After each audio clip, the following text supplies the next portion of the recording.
Okay, so welcome to our podcast. This is a little bit different today because this podcast is a spin-off of our radio show.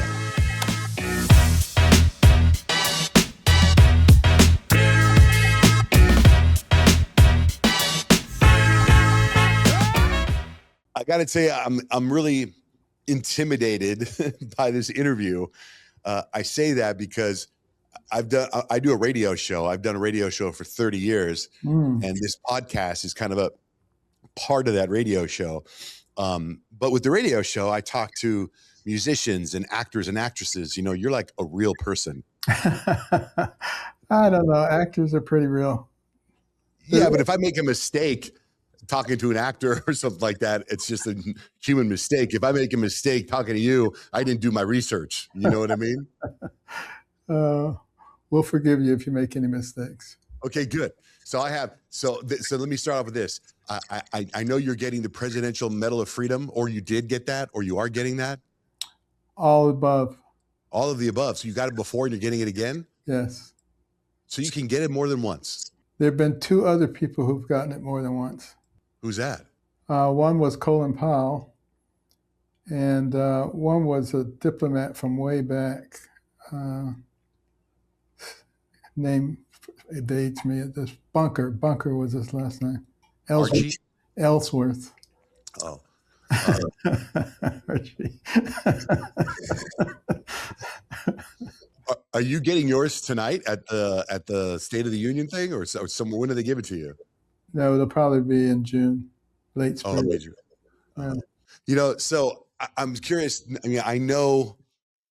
I have this weird rule on my podcast where I don't like to do a lot of research. I just try to do it like whatever's in the top of my mind. I look at it like if we were sitting next to each other on an airplane and we had an hour flight and we're just kind of shooting the breeze, and we've learned a lot about each other in that flight. But I do know lots of things about you because you're such huge in the public eye for so long. But I know you've held a human brain before, probably many, many human brains, correct? Yes, and I was always awe-stricken when I opened the skull and looked at the brain, because I said, this is what makes this person who they are. It's not his skin, it's not his hair, it's not his nose, it's not his eyes. It's this thing right here. Yeah. This 3 pounds of matter. It's incredible. Is there anything now that relates to that in normal life that makes you nervous? I mean, you know, because you haven't probably cracked open a skull in a while, have you? No, it's been several years. I would not be willing to do it now after all these years. But a lot of times I look back on my operative notes and I say, what? Are you kidding me? But what about in everyday life today? Is there anything that's nerve-wracking in your everyday life? Or do you go, I've held the human brain, I can do this? Well, you know, I never cease to be amazed at all the different things that I see. I'm amazed by the psychology of being a human being. What makes different people act in different ways? Why do they grow up in certain ways? Why do some people live in horrible environments and manage to come out and do spectacular things? Why do other people who live in the most luxurious environments end up being total slobs? You know, what goes into that brain to bring those outcomes? I find that fascinating. Have you got any answers? I do. I do have opinions, absolutely, like everybody else. So then what are your opinions? Why does somebody in the slums come out to be a well-rounded person and successful, or versus a wealthy person that grew up with everything they have turn out to be a serial killer? Because I think some people are able to see role models. You can see good role models and you can see bad role models. But it's very unusual for somebody who has good role models in their lives to turn out to be a slob. And it's unusual for somebody who has a bunch of bad role models to turn out to be a decent person. I have that same theory. I've been working on it a little bit. I feel like the opposite sex parent has to be a very, very important role model in someone's life, the opposite sex parent. Because I was thinking about this. I brought this up on my radio show many times, how if you think about every woman in your life, that was, let's just use the word crazy. They always had a bad relationship with their father. Always. It's never not happened. Would you agree? I don't like to say never, but I would say generally you're right. Yeah. I mean, they can have it like a lot of women that message me when I talk about this that say, well, hey, my father died when I was young. I'm like, okay, but you probably had another strong father figure that stepped in, like a stepfather, an uncle, an older brother. And anyway, that's just my own little thing there Yeah, for well, Carson. my father exited early in my life, and my mother tried to play both roles, but she realized that she fully couldn't do that. So she would try to set us up with very good role models. Uh, Whenever she discovered somebody who was willing to let some boys hang out with them, who were solid figures, who believed in hard work, who believed in God, who had ethical foundation, she would try to make sure that we could spend some time with them. But you were very close with your mother. Yes. You see what Um, I'm saying? yes, I was. In fact, both my brother and I worked very hard to try to please her because we knew how hard she was working. And she would work 2 and 3 jobs at a time, leaving the house at 5 in the morning, getting back at midnight, going from job to job to job because she wanted to maintain control over her own house and she didn't want to be dependent on the government. And a lot of people thought that was strange. They're always saying, oh, come on, government will give you this and that and that. And she really wasn't interested. Do you have any daughters? I do not. I No, never so had, I never had sisters. I never had daughters. how many boys do you have? 3 sons. So do I. and they So all, do I. and they all got married in 2011. Oh, they did? Oh my gosh. Oh, mine are all in college right now. All 3 of them. Yeah. You being a nerd, so a little side note, because I know you, what was it? You separated twins that had the same brain. There's a word for that, right? Or is it They were occipital, conjoined? occipital craniopicus, which means they were joined at the back of the head. And that's a very precarious place to be joined because all the drainage systems for the brain come through that way, which is why it never worked before. And what year was that? 1987. And it was successful? They're still around? Well, it was successful in that they survived for many years. Oh, I don't consider it fully successful because I have seen a fully successful case, a case that we did in South Africa. And they were what we call type 2 vertical craniopicus. They were joined at the top of the head facing in opposite directions. There had been 13 attempts to separate twins like that before, none of which had been successful. But some of the things we learned from the other cases made it possible to separate right. twins, and they're adults now, and they're perfectly normal. That's fantastic. When I tell you I had 3 sons, my wife and I actually also had twin girls, but they were joined they were sharing a placenta, and they had what's called twin to twin transfusion syndrome. And it was terrible. One was born stillborn and the other one lived 9 days. They couldn't. Yeah. It was a disaster. But when I hear about the successful separation of twins, that's fantastic. Well, it still hurts when you think about those babies. Yeah, it does, especially because it was on Valentine's Day, Yeah. right? Like every Valentine's Day, my wife is it's an emotional roller coaster of a day, and I try to focus on the 3 boys to let her know, hey, look, we wouldn't have these if it wasn't for that, and it's just a tough time. Yeah. Another thing, speaking of brains, my mother had a GBM. How terrible is that? Yeah, That's about the worst thing you can get. I know, right? It was a level 4. Yeah. She lived 18 months. That's a long time for a grade 4 glioblastoma. That's what I hear. Yeah.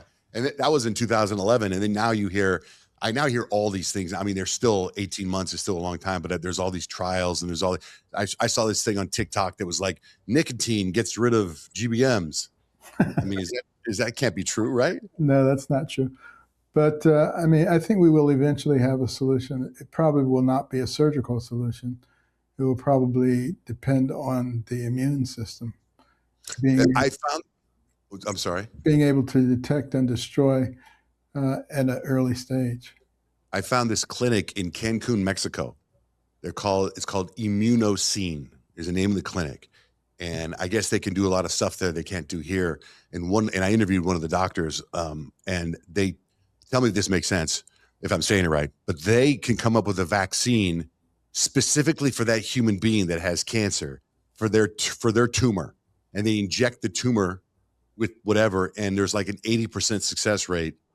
It's very expensive, but it gets rid of the tumors. Familiar? Yes, I've heard about that. It could have some merit. It's obviously going to have to be something that can be duplicated and shown to work widely.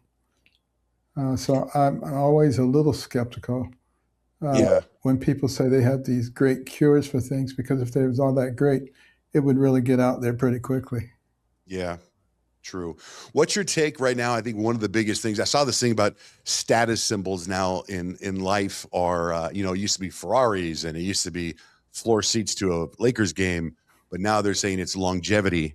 It's and there's all these biohackers that are out there now. What's your take on that stuff? Well, I think it doesn't really matter how long you live, as long as you lead a successful life. And because, quite frankly, against the backdrop of eternity, if you're here for one day or 100 years, is about the same. I guess you're right.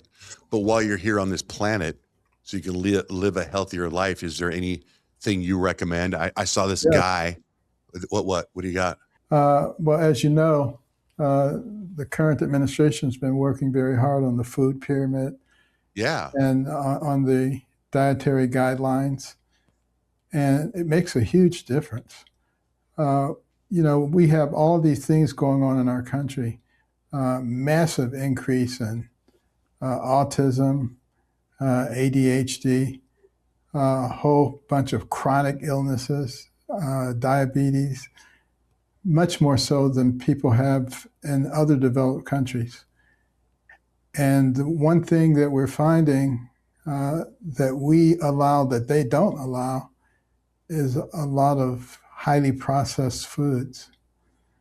And we take a lot of the God-given natural nutrients out and replace them with artificial colors and artificial flavors and artificial this, that, and the other. That's not doing our people any good. I have a very good friend who has a difficult case of diabetes. And so last year, he went to Italy, to a villa on the Amalfi Coast, and he spent 3 months there. His diabetes completely disappeared. What? Completely. But he was eating fresh fruits and vegetables right out of the garden at the villa every day. Very little in the way of processed foods. Exercising, drinking plenty of water. If we did those things, in fact, I'm very fond of saying if everybody ate 3 well-balanced meals, drank 6 to 8 glasses of water, exercised regularly, got regular sleep, and didn't put harmful substances in their bodies, most people in medicine would be out of a job. Wow. And having said that, medicine is a very good occupation because they're not going to do it. Right. Is there any kind of special foods that you eat that you treat yourself? Do you ever have a soda? Do you eat ice cream with chemicals in it? Or you eat a clean eater? I try to stick to a healthy diet, but I will occasionally submit to a donut or something. There you go. Okay. So you are human. I'd say you got to die of something. Yeah. The guy that went to Italy, I've heard about those stories before where you go there and they eat bread, they eat pasta, they eat all this stuff that we wouldn't eat here because it's like, that's bad for you, but they eat it there and it works because there's no chemicals in the food. Exactly. Well, and it's tasty. Have you been to Italy? A long time ago. Oh my goodness. Some of the food is unbelievable. I know. That's actually why every year my family takes a trip somewhere. We were in London and Amsterdam over the summer, and I try to make it an active trip so that we're walking, we're hiking, we're doing something. And they all want to go to Italy, and I'm afraid because of the food, because I love to eat, and I just don't want to be, get that carb tiredness. I've Well, lost 100 pounds in my time, and I don't want to gain it back. I see very, very few fat people over there. Right? It's pretty wild. Yeah, You- but they walk up and down the stairs. You see yeah, 80-year-old women yeah, carrying heavy packages, 100 yeah. or 200 steps, and it doesn't even wind them. I Uh, know. I saw that documentary on Netflix. Everyone's eating the purple potatoes. Yeah. but you've probably heard of the blue zones. Yes, that's right. I was watching the documentary on that. Yeah. Yeah, I mean Blues. there are 7 of them in the world. One of them happens to be in the United States of America. Where? Loma Linda, California, San Bernardino County. Really? Yeah, you have Why so? a lot of people there who live to be 100 years old or more, because that's a stronghold for Seventh-day Adventists Oh, who have a tremendous emphasis on diet and healthy living. So you actually learn that in medical school. All first-year medical students learn that there are certain communities in our country that live for a very long time, and it's related to lifestyle. And it helps doctors to realize that that's a major part of health is lifestyle. and community, like having friends and eating right. Absolutely. There's this guy, Brian Johnson. Have you heard of him? He's trying to live to be like 400 years old. And have you heard of this guy yet? No, 400 Okay. years old. No, he's trying to live. He's trying to live like hundreds of years old for real. Okay. And he does blood transfusions. He does the TPE. He takes all the blood out of his body and out for all the chemicals. He does hyperbaric chambers. He does all these different things. He's all over the news trying to live for it. He took his son's blood, his 19-year-old son's blood, and put it in his body, and he did all these different things. I think he's the guy that invented Venmo, so he sold it for like $2 billion. So I think he spends about $2 million a year on his life to try to elongate it, and he's like 40 something. And he says there's 2 things that he all these studies. He said if he could do one thing, he recommends olive oil, like a tablespoon of olive oil every day. And he says everybody can do that. Do you agree with that? Is that healthy? Well, I agree that olive oil is a very good substitute for some of the fats that we use to cook with, and for salad dressings and a whole bunch of things. I don't know about all this other stuff, Well, but yeah, if it makes him happy and he can afford it, more yeah. power to him. Yeah, well, that, and then he said the hyperbaric chamber, which is very expensive. He does 90 minutes a day, and he saw all kinds of benefits from a hyperbaric chamber. Yeah, there's a place here in Florida that's very much like it was built as a resort, and it has the hyperbaric chambers. It has all kind of heat and massage things, various types of diets, exercise. And people seem to love it. They do very well, but it's very expensive. Yeah, I've done it a few times. So when you get the Presidential Medal, Freedom of Honor Medal, is that a phone call? Is that a text message? Like, how do you get that information? How do you find out when it is going to be, or what? Yeah, like when you find out you were getting it, who did someone tell you, hey, make sure you're by the phone today? And is it the president that calls you? Who calls you? The first time I got it, I found out I was in Indianapolis. We were doing something with our scholarship program, the Carson Scholars Fund, with the Indianapolis Colts. And I get this phone call, and they said, this is the White House, and we want to speak to Dr. Ben Carson. And they said, you're going to receive the Presidential Medal of Freedom. I said, excuse me? I said, no, this is Ben Carson, the neurosurgeon.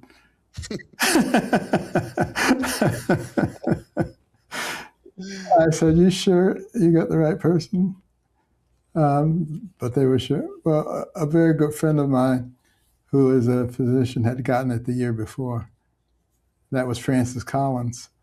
I said, but I can see him getting it. I mean, he unraveled the human genome. Why would they want to give it to me? But that happened back in 2008.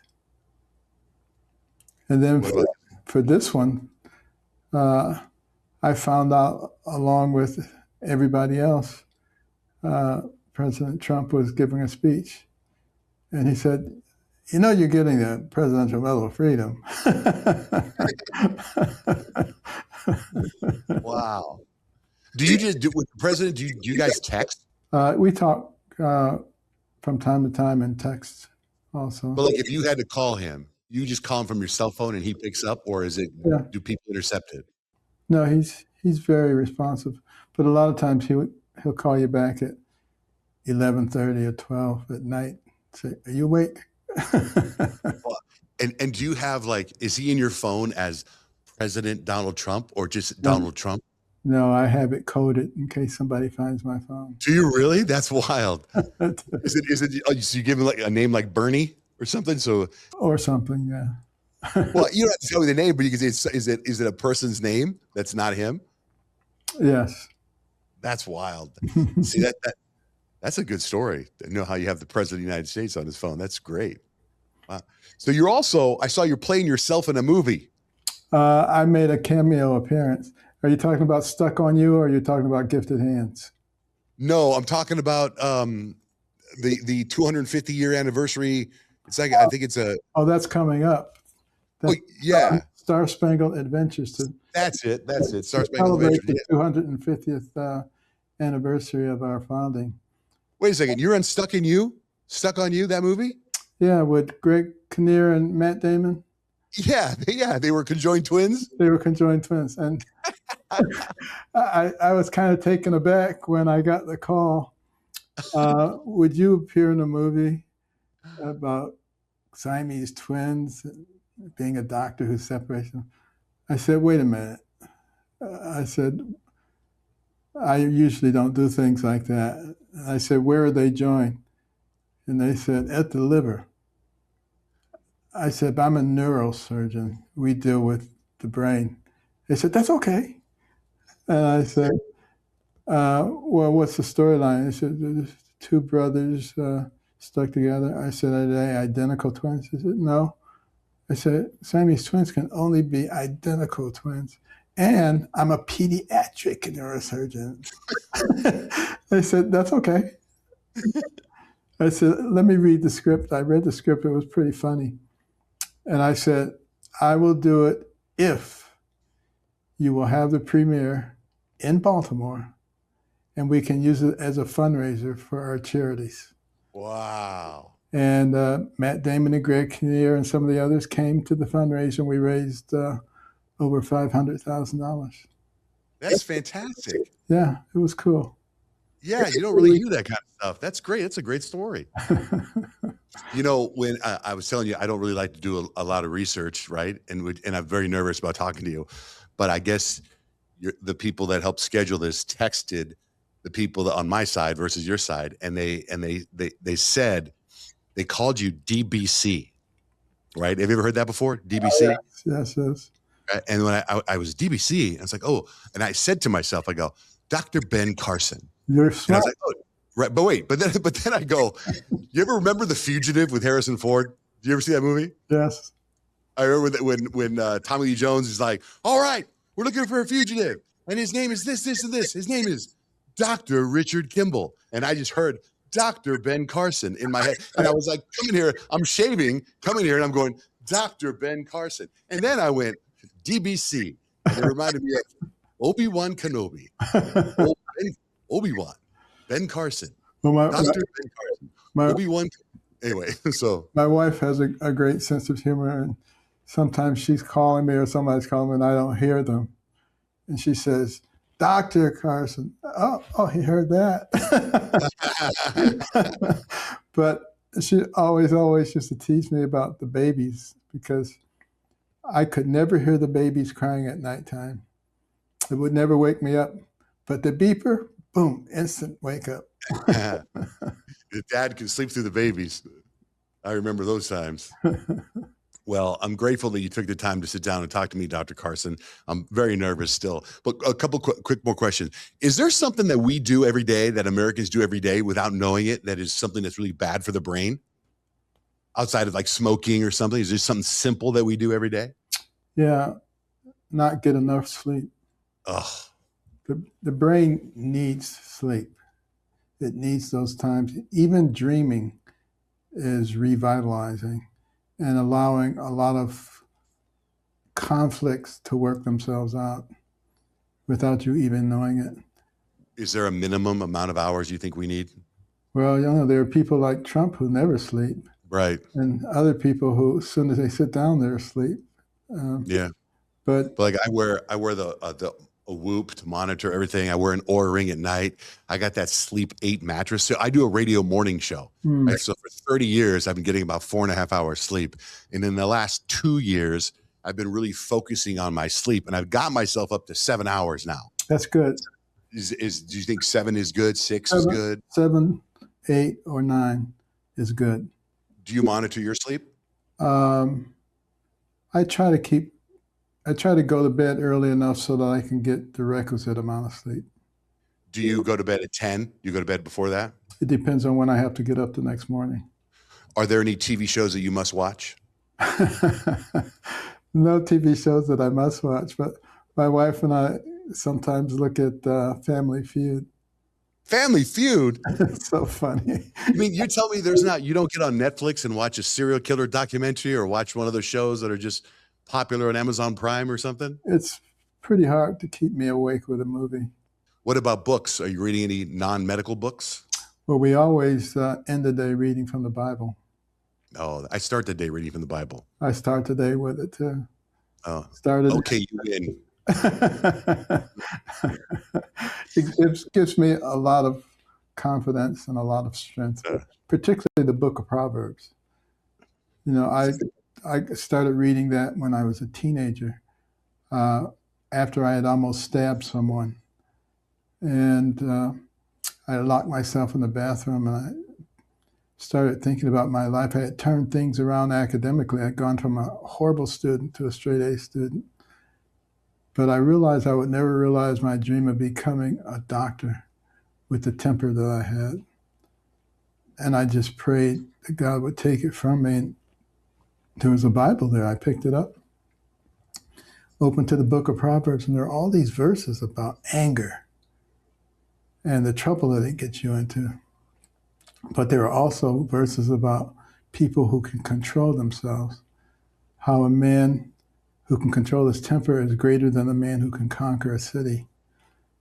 And I stayed in there for 3 hours reading and contemplating and praying. And I came to an understanding during that 3 hours that the reason I got angry so often is because I was selfish. Because it was always about me, myself, and I. Somebody did this to me. Somebody's in my space. I want this. And if you could just take yourself out of the middle of the equation and put someone else there, it would solve the problem. And it did. That was my last angry outburst. And people who know me now can't believe I ever was like that. But it changed me. And what's really cool about that story, I think God has a sense of humor, because who wrote the book of Proverbs? Solomon. My middle name is Solomon. Wow. And when Solomon became the king of Israel, remember the first thing he did that brought him great acclaim? 2 women claimed to be the mother of the same baby. And what did he advocate? He said, divide the baby. Give one half to one and one half to the other. Well, when did I become very well known? When I divided babies. I think he has a sense of humor. Yeah. Who was the person you were almost going to stab? Just a schoolmate. Well, what's his name? Maybe he's in the Bible too. I don't. Goliath? You can call him that. Yeah. How close did you get to stabbing him? He had on a large metal belt buckle under his clothing, and a knife blade struck that and broke. Oh, wow. Oh, so you did stab him, but it broke. If it hadn't been for that belt buckle, my life would have gone in a very different direction. Wow. Wow.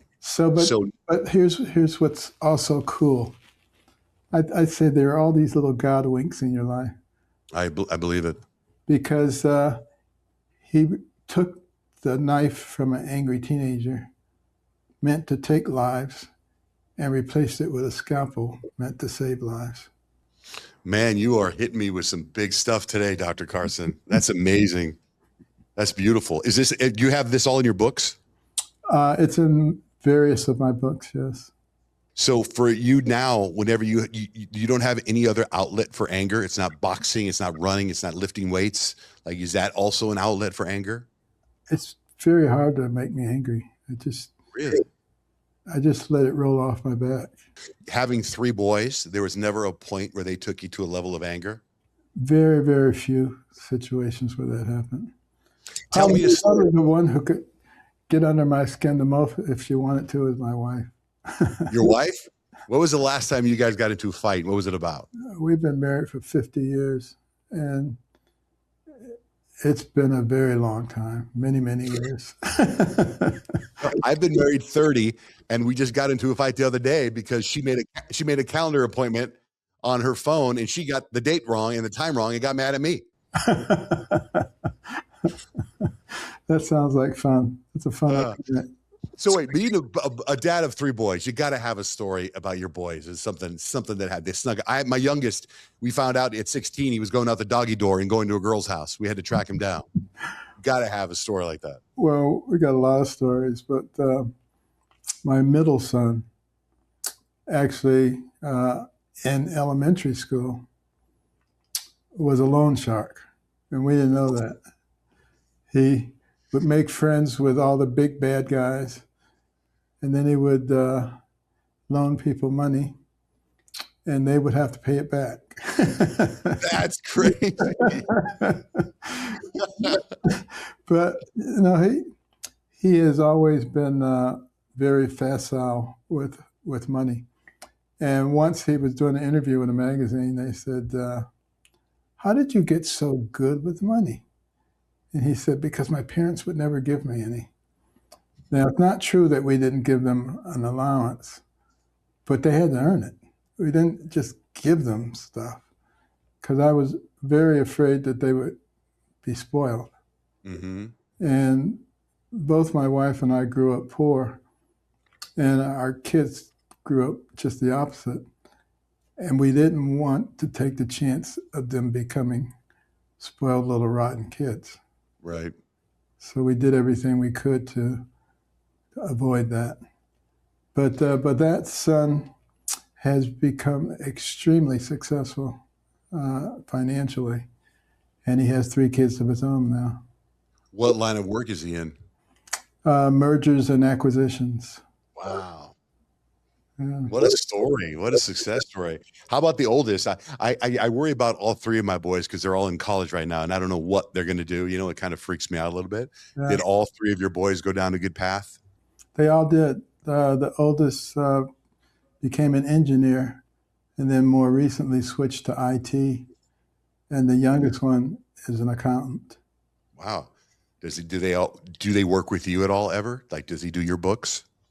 No, my books are very complex.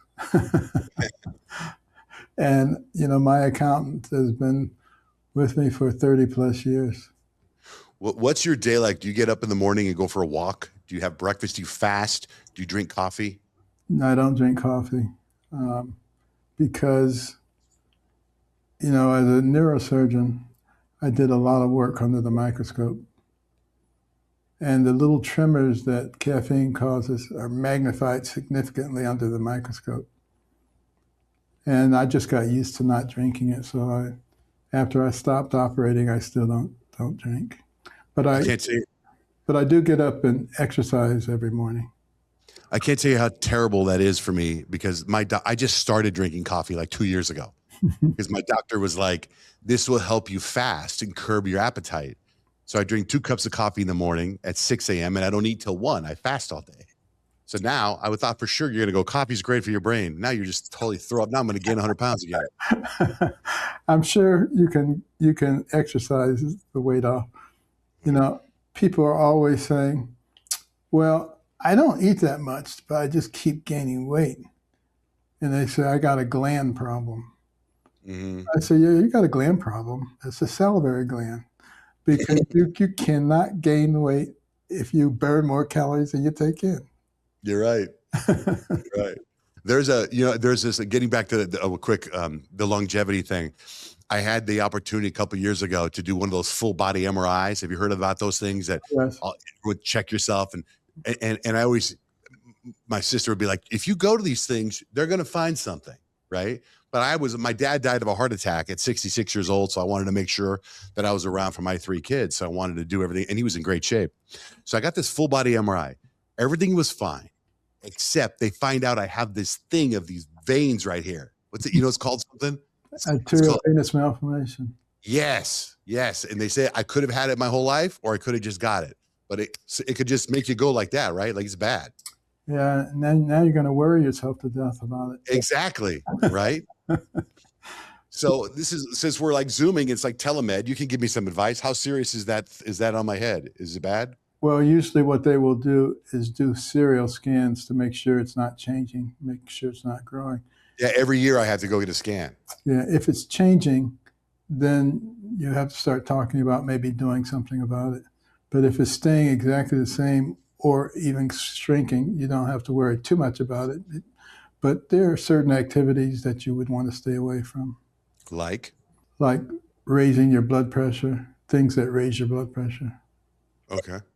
If there is something I have to do about it, maybe I can come see you in Florida. You go in, take a little off the top. Where are you now? In Phoenix. Oh, you got the Barrow Institute there. Yeah, that's true. They are excellent when it comes to arterial venous malformations. Okay, good. Well, I'm going to save this tape. See, Dr. Carson, thank you so much for jumping on this podcast with me. It was a pleasure to talk. How do you think I did? Okay, so for not ever doing an interview in a real person, famous person. I found interviewing with you to be most enjoyable. For real? That's excellent. That's awesome. It was very good. I like it. The spontaneity is a very nice feature. Would you say would I be diagnosed with an ADHD or no? I haven't seen enough of it yet. Okay, good. I haven't seen any evidence of it. Good, because I went to go see a psychiatrist one time. He told me I had it, and he put me on. Check this out. He gave me this Adderall, right? So I get on an airplane. I take an Adderall. I've never taken drugs in my life. I take an Adderall. I get on the plane. I was flying to LA for something, and I couldn't move. And I was in the emergency row, and they're like, "We need you to verbally." And I was like, So they put me off Adderall, and they gave me something called Vyvanse. So I take this Vyvanse stuff, and I mean, I was like really focused. But then the ratings on my radio show started to dip. And I was like, I'm getting off this stuff. I just let my brain do whatever it does. So this is only about 6 months worth of stuff about 10 years ago. So now I've been totally clean. Yeah. Fresh fruits and vegetables, not a lot of highly processed foods, 6 to 8 glasses of water, good sleep, and good nutrition. You'll be fine. That's it. That's my prescription. Thank you, Dr. Carson. Thanks for your time, sir. Thank you. Take care now.